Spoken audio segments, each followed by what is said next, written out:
Labour MP for Kempdown and Peacehaven, Lloyd Russell Moyle, he's been on the show a number of times. He's just tweeted this. So we're going to sort of read out this statement.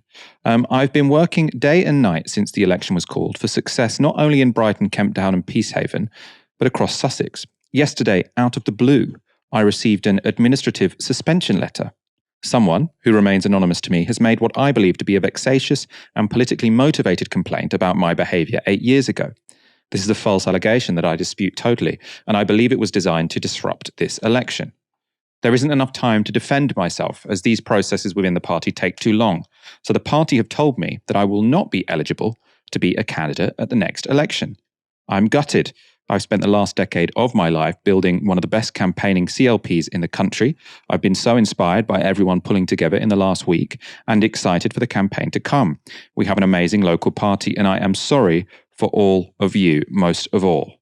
I aim to cooperate with the investigations process to clear my name, but will now take this opportunity to contribute to a public life in different ways under what I hope is a Labour government. I wish Keir Starmer, Angela Rayner and the Labour team the best of luck and hope to be celebrating Labour wins across Sussex and beyond on election night. So this is fairly stunning news, really. I actually tweeted sort of, today might we see more left-wing MPs blocked from standing. Obviously, it's sort of the fact that this election has come somewhat in a rush, doing everything last minute makes it slightly easier for the NEC. Of course, it seems that there has been an allegation here. We can't preempt, the truth of the matter there. But it does seem that sort of to get a letter, basically, a week before the deadline for registering as an MP to say, oh, there's a complaint against you. You can't stand. Sorry.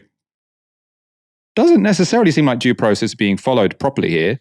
And, I don't think I need to tell you that I don't think many people are going to have much faith in the non-factional nature of how these decisions are made. So in a party where we saw Andy McDonald get suspended for saying, from the river to the sea, Palestinians and Israelis will live in liberty, that got someone suspended, I think, for around a year. I mean, they've been let back in now. Must have been less than a year because it was after October the 7th, wasn't it? So it must have been, I think it was a month after October the 7th. So it must have been after about 4 months being suspended. Anyway, the disciplinary processes are clearly an absolute mess and are factionally used for factional ends. Of course, we should remain open-minded whenever complaints are made, but it doesn't seem like due process is happening here. And I do wonder if we are going to see more and more left-wing Labour MPs sort of at the last minute, oops, sorry, there's a reason to not let you stand. As I tweeted today to sort of say, might this happen? And Owen Jones said he thinks this is going to happen. And he was also saying that what will probably happen is at that NEC meeting, they'll block a bunch of people from standing as an MPs. Most of them will be left-wing, but they'll put in a sort of few token right-wingers to say it's non-factional because we also didn't let, this guy and this guy who happen to be on the right but have done some appalling things. So you can say, oh, it's non-factional. We just had to take out our 10 least professional MPs, let's say.